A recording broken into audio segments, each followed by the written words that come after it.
ये बड़ी बड़ी मुश्किलें केवल आंखों का धोखा है। सही बताऊं तो जिसको सब मुश्किलें कहते हैं वही खुद को बुलंदियों पे ले जाने का एकमात्र मौका है। तू करना तो चाहता है, लेकिन तुझे यह नहीं पता कि इसे शुरू कहां से, कैसे और कब किया जाए।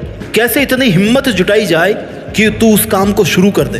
तू उस काम को शुरू कर दे जिसको तू कितने दिनों से सोचता आ रहा है कि अब करूं, अब करूं, अब करूं। और इसी कॉमन प्रॉब्लम से तेरे दिन, महीने, साल बिना कुछ किए निकलते जा रहे हैं। तू सोचता भी नहीं है कि मैं ऐसे क्यों बैठा हूं, कुछ भी नहीं कर रहा, लेकिन फिर भी तू शुरू नहीं कर पा रहा। और जब तक तू शुरू नहीं करेगा भाई, उसके बिना तू उसको कंप्लीट कैसे करेगा। शुरू तो कर तू। अच्छा चल ये बता, तू करता क्यों नहीं है? क्या ये सोच रहा है कि भगवान कोई चमत्कार करेंगे, या ये सोच रहा है कि किस्मत अपने आप बदल जाएगी, जो तुझे चाहिए वो अपने आप झोली में आ जाएगा? तूने ऐसा सोच कैसे लिया? बिना फिंगर्स को घिसाए तो तू अपने मोबाइल को भी नहीं चला सकता, तो फिर बिना कुछ किए तेरी लाइफ चलाने की कैसे सोच रहा है? अब्दुल कलाम ने कहा था कि सपनों को सच करने से पहले सपनों को ध्यान से देखना होता है। सपना तुमने भी देखा होगा, सोचा होगा ना? तो ये बता, तेरी लाइफ का मोटिव क्या है? क्या सोचा है तूने अपने बारे में कि मैं ये करूंगा, ये बनूंगा, बड़ा होकर मैं ऐसा बनना चाहता हूँ, आज मैं यह करना चाहता हूँ? कुछ तो सोचा होगा ना। अब तू कहेगा कि हाँ मैंने सोचा है और मुझे पता है कि मेरा मोटिव क्या है, मुझे ये बनना है, लेकिन मेरे से बस शुरू नहीं हो रहा। अब ये बता कि तूने कभी जो चाहा है उसे शुरू करने का ट्राई किया है, या बस केवल सोचा ही है? मुझे लगता है कि तूने ट्राई नहीं किया होगा, क्योंकि अगर तू एटलीस्ट एक बार ट्राई करता ना तो तू शुरू भी कर सकता। हो सकता है तुझे वो काम नहीं आता, तो ये कौन सी बड़ी बात है? अब सब कुछ तू माँ के पेट से तो नहीं सीख के आने वाला था ना। उसे करने की कोशिश करेगा तभी सीख पाएगा उस काम को, और तू तो कोशिश ही नहीं करना चाहता, पहले ही हार मान ली। ये तो गलत बात है ना। तू शुरू करेगा, अपने सपनों को थोड़ा वक्त देगा, तब पता चलेगा ना कि इसमें प्रॉब्लम्स कहाँ आ रही है, सीखने की कहाँ कहाँ जरूरत है, कहाँ कितना रिस्क है, किस रास्ते पर चल रहा है, कितने प्रॉब्लम्स आने वाले हैं। इसके लिए तुझे शुरू तो करना पड़ेगा ना। अब ये बता कि जो तू करना चाहता है वो तेरा खुद का फैसला है, तू अपनी खुशी से कर रहा है, तू मन से चाहता है ना कि तुझे यही करना है, या तुझ पर कोई और अपना डिसीजन थोप रहा है? तू करना तो कुछ और चाहता है और कोई और तुझसे कुछ अलग करवा रहा है। क्योंकि अगर ऐसा है तो तुझे उस काम को करने में जोर आ सकता है। और अगर तू अपने ही लिए डिसीजन को शुरू नहीं कर पा रहा है तो शुरू करने से पहले उस काम के लिए अपने मन में थोड़ी सी इज्जत जगा, थोड़ी सी रेस्पेक्ट कर उस काम की। अपने मन को तैयार कर कि तू उस काम से प्यार करता है, तेरा दिल है उस काम को करने का। क्योंकि तू मन से, दिल से, लगन से किसी काम को करता है तो वो जल्दी होगा और उसके रिजल्ट भी जल्दी आएंगे। तुझे उस काम को करने में मजा आना चाहिए, क्योंकि जब तू खुद इंटरेस्ट लेगा ना उस काम में, तभी अपना 100% तू दे पाएगा। इसलिए अपने मन को तैयार कर, खुद से कह कि हाँ ये मैं करना चाहता हूँ, इसलिए मैं ये कर रहा हूँ। I love it, I love my job, my work, my passion, I love my dream, that's why I am working for it. महान कार्य को करने का यही तरीका है कि तू उसे पसंद करे जो तू करना चाहता है। बेमन से किया हुआ काम कभी पूरा नहीं होता। जो हम खुशी से सीखते हैं ना उसे हम कभी नहीं भूलते। इसलिए अपने फैसलों को लेकर खुश रह, हैप्पीली उन पे काम कर, फिर तू शुरू भी कर पाएगा और बेहतर रिजल्ट के साथ उसको पूरा भी कर पाएगा। और अब जब तुझे पता है कि तुझे करना क्या है लाइफ में, तो फिर इंतजार किसका कर रहा है मेरे गुरु? शुरू तो करना शुरू। कहीं तू सही समय का इंतजार तो नहीं कर रहा, क्योंकि सही समय तो कभी नहीं आता। समय को सही बनाना पड़ता है, उस पर काम करके, वेस्ट करके नहीं। इंतजार करना बंद कर, समय हमेशा तेरे साथ है। वो बुरा है या अच्छा, ये तेरे कर्म तय करते हैं। ये सोचा तूने कभी कि किसी भी काम को शुरू करके तेरा क्या नुकसान हो सकता है? अगर तूने शुरू किया और तुझे वो नहीं आया, और अगर आ भी गया तो हो सकता है तू फेल हो गया। फेल ही तो हुआ ना यार। जितने दिन तूने उस पर काम किया उसमें तूने कुछ गंवाया तो नहीं होगा ना, क्योंकि टाइम तो तू वैसे भी कुछ नहीं करके वेस्ट ही कर रहा था शायद। अब कुछ ट्राई करके तूने कुछ नया ही सीखा होगा। ज्यादा से ज्यादा क्या होगा, तू फेल हो जाएगा, लोग तेरी मजाक बनाएंगे, जहां भी जाएगा लोग हंसेंगे। हंसने दे यार, जब वो लोग तेरे पर हंसने का काम इतने डेडिकेशन से कर रहे हैं तो तू अपना काम खुद के लिए क्यों नहीं अच्छे से कर रहा है? याद रख, जिस पर ये जग हंसा है ना उसी ने इतिहास रचा है। तू भी अपने काम को पूरी शिद्दत से कर, असफल होने से मत डर। फेल होना भी फर्स्ट अटेम्प्ट इन लर्निंग है। फुल फॉर्म है फेल की, फर्स्ट अटेम्प्ट इन लर्निंग। और तुझे वो अटेम्प्ट लेना चाहिए बिना डरे। और जो तू ये बहाने कर रहा है ना, आज नहीं कल करूंगा, बहुत टाइम पड़ा यार, कर लूंगा, आज भी क्या जरूरी है? ये भी यूनिवर्सल प्रॉब्लम है, प्रोक्रेस्टिनेशन। तेरे में भी है, बहुत सारे लोगों में है, कोई बात नहीं। लेकिन इस आदत पे अगर तू जीत हासिल कर लेगा ना, और कर ही लेगा, तभी तू बाकी लोगों से कुछ अलग कर पाएगा। मिसाल बनने के लिए अपना रास्ता खुद बनाना पड़ता है। तो शुरू कर अपने काम के लिए। तुझे जो बेस्ट ऑप्शन लग रहा है ना वो रास्ता अपना, मेहनत कर। एक स्टेप चलेगा ना तो अगले स्टेप का रास्ता अपने आप दिखेगा। सफलता एक दिन नहीं मिलती, महीनों सालों की मेहनत लगती है। इसलिए ये सोचकर कि मैंने 2-3 दिन कोशिश करी, कुछ नहीं हुआ, इसलिए मैंने काम को छोड़ दिया, अरे यही तो तूने गलती करी। एक बार जिस काम को करने की ठान लेना कि मुझे ये काम करना है, तो फिर अपने कमिटमेंट को कभी मत छोड़।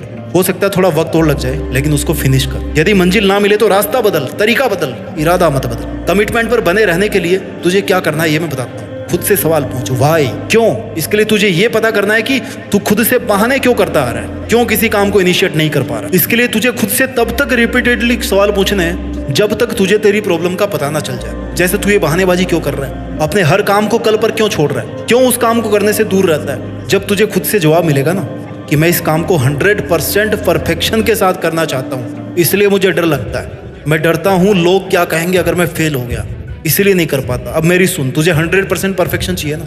एक तरफ तो तू कुछ करना नहीं चाह रहा, तुझे शुरू करने में इतना डर लग रहा है। दूसरी तरफ तुझे 100% सिक्योरिटी चाहिए, इंश्योरेंस चाहिए, वारंटी चाहिए। भाई 100% सही बहुत कम चीज़ होती है।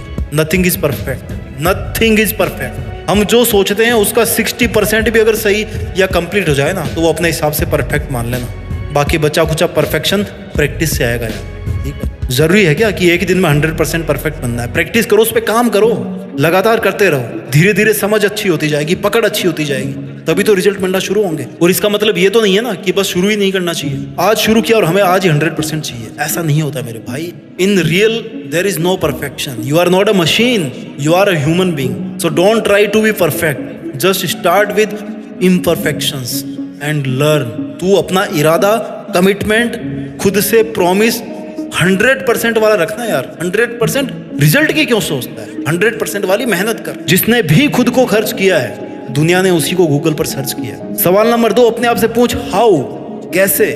अब शुरू क्यों करना है ये तो आपने सीख लिया, लेकिन शुरू कैसे करें। इसके लिए जब तू सुबह उठे ना तो सबसे पहले तुझे डिसाइड करना है कि आज मुझे क्या करना है। लिस्ट बनाने के लिए नहीं बोल रहा, लेकिन अपने मन में डिसाइड करके भाई मुझे ये काम करना है, आज मेरी प्रायोरिटी नंबर 1 है ये, प्रायोरिटी नंबर है 2, प्रायोरिटी नंबर 3 है ये। मुझे सबसे पहले क्या करना है, उसके बाद में क्या करना है। और खुद से ये प्रॉमिस कर कि लिस्ट में जो आज के लिए लिखा हुआ है वो मुझे किसी भी हालत में आज ही पूरा करना है, बस दैट्स इट। जिससे तेरी ना आज का काम आज करने की आदत बन जाएगी। अपनी टू डू लिस्ट लेकर के स्ट्रिक्ट रह कि आज मेरे को ये काम करना है। खुद को मोटिवेट कर कि ये लिस्ट तूने अपनी कैपेबिलिटी देख के बनाई थी ना। जब बना रहा था तब क्या सोच रहा था कि करना है काम तो करना, अपने लिए बनाई थी। अगर तू अपने काम के लिए ऑनेस्ट नहीं रह रहा तो वो काम कंप्लीट नहीं होगा। इसलिए अपनी डेली वाली लिस्ट को प्रैक्टिकल बनाना है। जितना तू कर सकता है उतना ही उसमें लिखना। ओवर कॉन्फिडेंस में आने की जरूरत नहीं है। जब वो कंप्लीट हो जाए तो फिर अगले दिन सोचना कि हाँ यार थोड़ा सा काम बढ़ा लेते। अगला पॉइंट है परफॉर्मेंस। जब हम किसी प्रेशर में होते हैं ना तब हम प्रोडक्टिव परफॉर्मेंस देते हैं, राइट। जैसे एग्जाम ही ले लो, जैसे मान लो कल ही अपने को असाइनमेंट जमा करना है तो रात भर करेंगे, परफॉर्मेंस अपने आप हो जाएगी, सुबह जमा कर दोगे रजिस्टर। साल भर में मुश्किल से याद की हुई यूनिट्स एग्जाम से 10 दिन पहले ना क्विकली याद हो जाती है। क्यों? क्योंकि एग्जाम का प्रेशर। इसलिए अपनी लाइफ का तू ऐसा गोल सेट कर कि तेरे पर एटलीस्ट इतना प्रेशर रहे कि तू लगातार काम करता रहे। तुझे ये पता होना चाहिए कि तेरी लाइफ में तुझे ये करना है, तुझे ये चाहता है, ये तू चाहता है, ये तूने फिक्स किया। ऐसे सोच कि तेरी लास्ट की एग्जाम कल ही है, उसके हिसाब से आज मेहनत कर। इतना प्रेशर तुझे खुद पर रखना पड़ेगा। और जब इतना प्रेशर तू खुद रखेगा ना अपने ऊपर तो तुझे बहाने बनाने की जरूरत नहीं पड़ेगी कल कर लूंगा या बाद में कर लूंगा। ऐसे बहाने वो लोग बनाते हैं जिनका कोई गोल नहीं होता, उन्हें पता ही नहीं होता कि उन्हें करना क्या है। सबसे इंपॉर्टेंट बात तो यह है कि कभी भी खुद से सवाल करना बंद मत करना। तुम्हें ही वो पहला इंसान बनना है जो तुमसे सबसे पहला सवाल पूछेगा। जब भी तुझे लगे ना कि तू कुछ नहीं कर रहा है या जितना करना चाहिए उतना नहीं कर रहा है तो खुद से सवाल पूछ कि क्यों भाई, मैं क्यों नहीं कर रहा। तेरा मन तेरे को 100 रीजन देगा कि तू इस काम को मत कर। लेकिन अगर तेरे पास में एक भी स्ट्रॉन्ग रीजन है तो तू उस काम को कंटिन्यू कर सकता है। उस रीजन को याद रख, उसे भूल मत। बहाने बनाने वाले, कल पर अपने काम को टालने वाले 99% लोग हैं, और ऐसे ही आज और अभी करने वाले लोग ओनली 1%। अब तुझे ये डिसाइड करना है 99 की तरह भीड़ में फंसा रहा है या फिर 1% बन के आज अपना काम कर। क्योंकि अगर तू 1% में जाता है तो तू कुछ क्रिएटिव करने वाला है, तू कुछ बड़ा करने वाला है जिससे दुनिया जानेगी। क्योंकि तू कुछ अलग हटकर सोच रहा है, अलग हटकर करने की कोशिश कर रहा है। तेरा काम क्या है? मेहनत करना, तो मेहनत कर और फिर 99% को पीछे छोड़ करके 1% में आकर के दिखा। और ये सब करने के लिए तुझे शुरू करना पड़ेगा। तुझे खुद को ड्राइविंग फोर्स देना पड़ेगा कि यार चल, इस काम को तुझे ही करना है। There is no one else who will do this work for you. खुद को पुश कर कि हाँ, मैं आज और अभी इस काम को शुरू कर रहा हूँ। कब तक बहाने बनाएगा यार? चल उठ और लग जा काम पर। तू किसी से कम नहीं है। तू जो सोच सकता है ना वो डेफिनेटली कर सकता है। You are the best and you have to become the best version of yourself. उम्मीद करता हूँ कि तू जो चाहता है ना वो देश में नहीं बल्कि दुनिया में भी करके दिखाएगा, और अपनी मेहनत के दम पर देश में अपना ही नहीं बल्कि दुनिया में देश का नाम रोशन करेगा। जय हिंद, वंदे मातरम।